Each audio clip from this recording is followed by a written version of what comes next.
something strange is happening.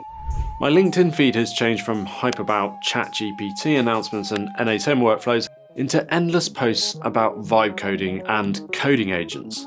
Claude Code and Cowork were getting the most attention. Then Claudebot came out of nowhere and just completely blew up. At Anthropic's request, it's changed its name to Maltbot now, by the way. And despite massive FOMO, I haven't quite finished setting it up yet. Instead, someone recommended Google Antigravity to me and I gave that a go.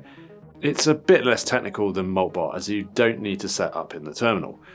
I said I didn't want to approve anything and away it went. Within about 15 minutes of watching it work, it had built exactly what I wanted. It worked under my supervision, but quite independently, and it was certainly better than me at this multi-stage task. It was a moment where I thought, this is AGI. I've had this feeling before actually. In the summer, I built an SEO competitor analysis agent that was able to review long-form web articles and tell me how to improve them against Google's Search Quality Raters guidelines, which is a nearly 200-page PDF. When I first reviewed the results, I thought this would be too expensive for a human to do manually, and probably too hard to accurately cross-reference. So the agent had surpassed human capability at a reduced cost. And this was GPT 4.1. It wasn't even the current models. And it's not just me thinking this. Just recently I posted a video on the Case Against AGI, which, for reasons I'll get onto, I think is still totally valid. A few people in the comments of that video said they think we've already reached AGI, and I actually say something similar in the video. But to add some heavyweights to this thesis, Pat Grady and Sonia Huang at investment fund Sequoia Capital recently published an essay titled 2026, This is AGI. Their opening remarks include the line, "While the definition is elusive, the reality is not. AGI is here, now." The definition of AGI is genuinely very fuzzy, which is something I'll get onto, and something the writers clearly acknowledge. But the Sequoia partners have attempted to simplify it through defining it as the ability to figure things out. That's it. They argue that three key ingredients have now converged: baseline knowledge from pre-training, reasoning ability from inference time compute, and iteration capability through long horizon agents. As they put it, generally intelligent people can work autonomously for hours at a time, making and fixing their mistakes and figuring out what to do next without being told. Generally intelligent agents can do the same thing. This is new. The essay cites research from Meta showing exponential progress in AI's ability to complete long horizon tasks, with performance doubling every 7 months. If this trajectory continues, agents could reliably complete tasks taking human experts a full day by 2028, and a full year by 2034. A full century, they suggest, could come by 2037. That sounds like a technological singularity to me, something I've explored in another video. Their closing point is that the kind of AI we're used to through prompting, like ChatGPT, they're great conversationalists, but their impact has been limited. Now, I think that's actually true. Most people who use ChatGPT think it's an amazing tool, but it's kind of an advanced search engine or something to bounce ideas off. It doesn't do that much other than provide natural language responses. The next couple of years will be about AI applications that can do multi-step tasks, like Claude Code or Google's Antigravity, so long as you give them permission. I also think these applications will become much more user-friendly and you won't need a terminal. Claude Cowork, announced in January 2026 and created via Claude Code, is an example of this. Now, Sequoia Capital has invested in some of the biggest AI companies in the world. They obviously have a vested interest in saying this, but plenty of others agree with them. I'm a little bit skeptical about the statements of AI company CEOs because they have a big interest in promoting the AGI narrative to maximize shareholder value. But Elon Musk, Dario Amodei, and Sam Altman all have provided similar timelines. In a podcast recorded at the end of 2025, Elon Musk says he believes that we will achieve AGI in 2026. Within 3 years, robots will surpass surgeons. By 2030, the collective intelligence of AI will exceed that of all humanity. Dario Amodei, CEO of Anthropic, doesn't define it as AGI, rather powerful AI. In his essay Machines of Loving Grace, he wrote that powerful AI could come as early as 2026, though there are also ways it could take much longer. Anthropic also presented this timeline in their official recommendation to the White House in March 2025, stating we expect powerful AI systems will emerge in late 2026 or early 2027.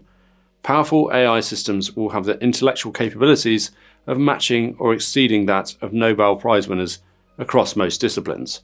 Amodei describes this as a country of geniuses in a data center. At the World Economic Forum in 2026, he also said, I have engineers within Anthropic who say, I don't write any code anymore. I just let the model write the code. I edit it. I do the things around it. I don't know, we might be 6 to 12 months away from when the model is doing most, maybe all of what SWEs do end to end. This pretty much matches the Sequoia view. If a coding agent can run end to end, then isn't that just AGI anyway? And it's becoming increasingly clear that such agents can. Sam Altman has typically been bullish. He wrote on his blog in January 2025 that we are now confident we know how to build AGI as we have traditionally understood it. We believe that in 2025, we may see the first AI agents join the workforce and materially change the output of companies. His second point was basically correct. 2025 was the year when AI agents joined the workforce, albeit not without frustration. But the difference between a GPT-4o agent versus a top-level model like GPT-5.2 is really quite vast. Models like GPT-5 or Gemini 3 get more stuff more accurately correct more often. I've also accepted that it's just smarter than me generally. When I ask GPT-5 a question, I normally get a highly accurate answer. Isn't this just AGI anyway?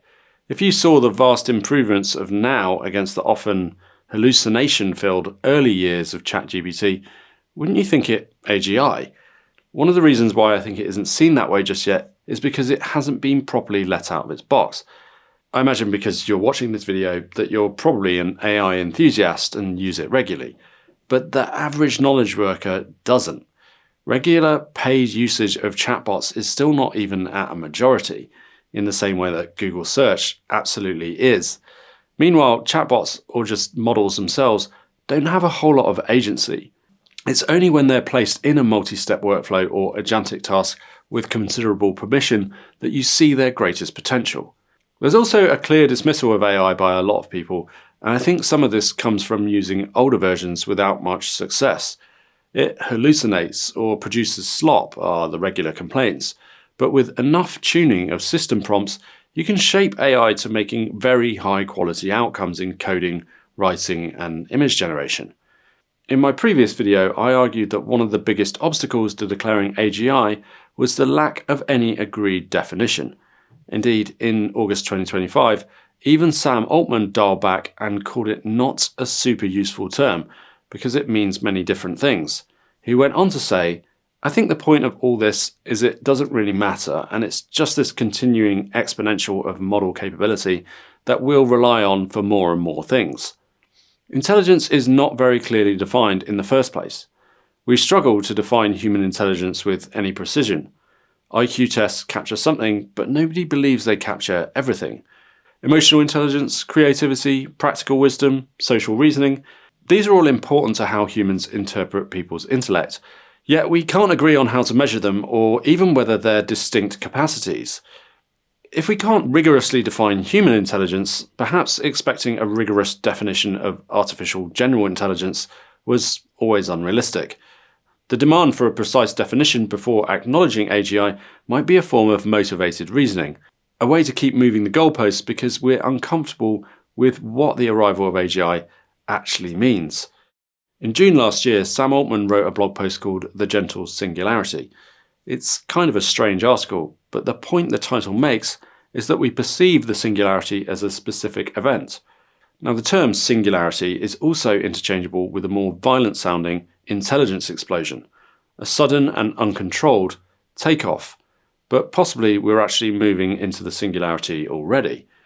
When people live in historic moments, it doesn't often seem quite as seismic as the future perspective on it might suggest.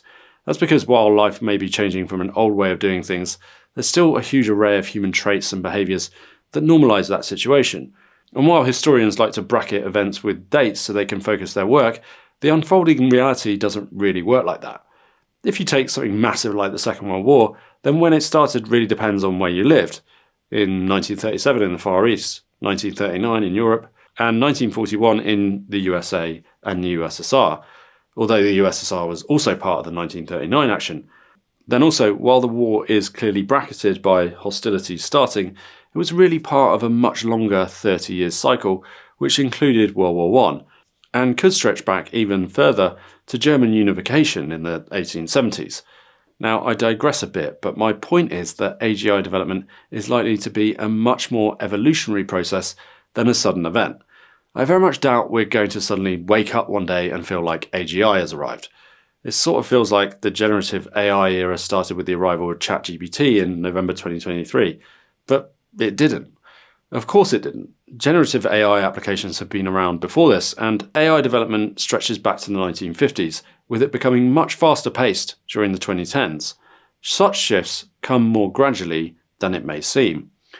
But Sequoia's straight-up functional approach sidesteps this problem entirely.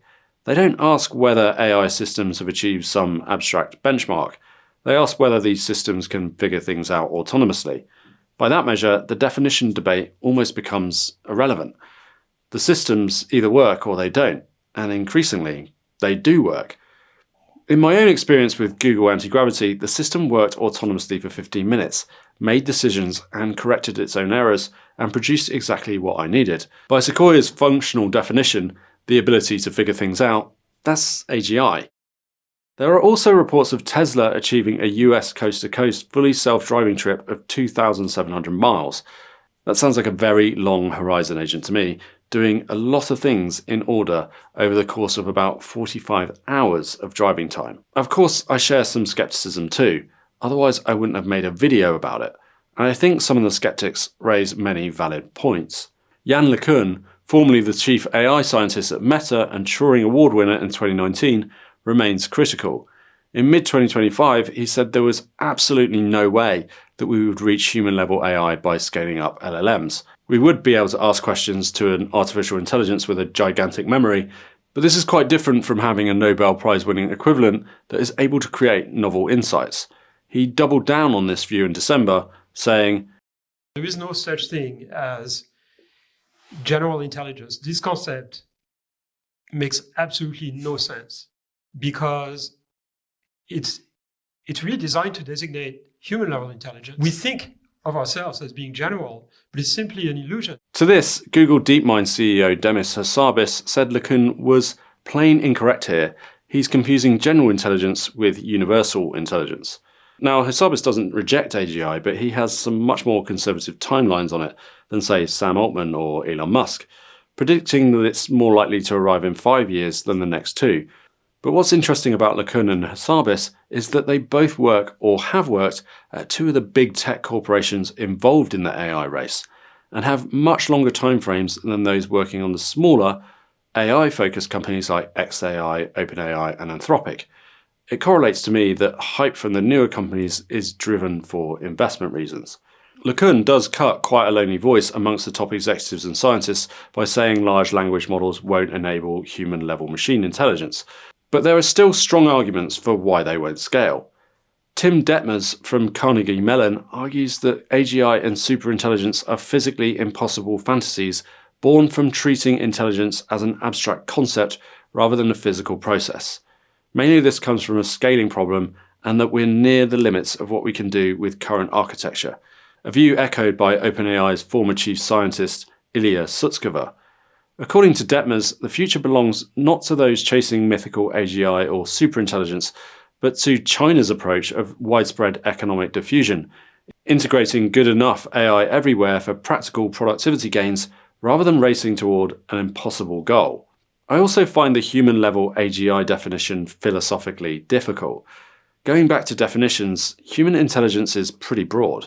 Only a minority of people are really good at coding, for instance, and even fewer are Nobel Prize-winning scientists. But if we were to create a country of geniuses in a data center, then it wouldn't take very long to bypass human-level intelligence and go into much faster learning and feedback loops. Although scientific observation in biology may somewhat hold this process up, simulated scenarios could lead to faster breakthroughs. In Superintelligence, Nick Bostrom writes that the train may not stop, pause, or even decelerate at Humanville Station. It's likely to swoosh right by. So powerful AI is not actually AGI anyway, it's superintelligence. And it's one of the reasons why I'm prepared to go with the Sequoia definition of AGI, of just being able to figure things out, and accept that AGI is already here. The thing with the AGI debate is it's impossible to be certain. We're talking about a fairly abstract concept, loosely defined, with varying times predicted of its arrival. In my previous video, I presented the case against AGI and found it persuasive. The definition problem, the technical constraints, the history of mispredictions, all of that remains true, but something has shifted in my direct experience. Watching an AI system work autonomously for 15 minutes, making its own decisions, correcting its own errors, and producing exactly what I needed, that felt different from using a tool. It felt like working with a colleague. The Sequoia thesis isn't that we've solved artificial consciousness or created digital minds. Their claim is simpler. AI systems can now figure things out. They can work autonomously for extended periods, iterate on their own mistakes, and solve problems they weren't explicitly trained for. By that definition, AGI isn't coming, AGI is here. Whether that's a cause of celebration or concern depends on what happens next. Sam Altman writes about a gentle singularity. Eliezer Yudkowsky warns that if anyone builds it, everyone dies. Both could be right. What seems increasingly clear is that we're crossing some kind of threshold. The debate about when AGI arrives may have been settled while we were still arguing about what it means. You've been watching Absolutely Agentic. We're a media consultancy and startup focused on AI, and we create weekly YouTube videos and a newsletter we send a couple of times a week.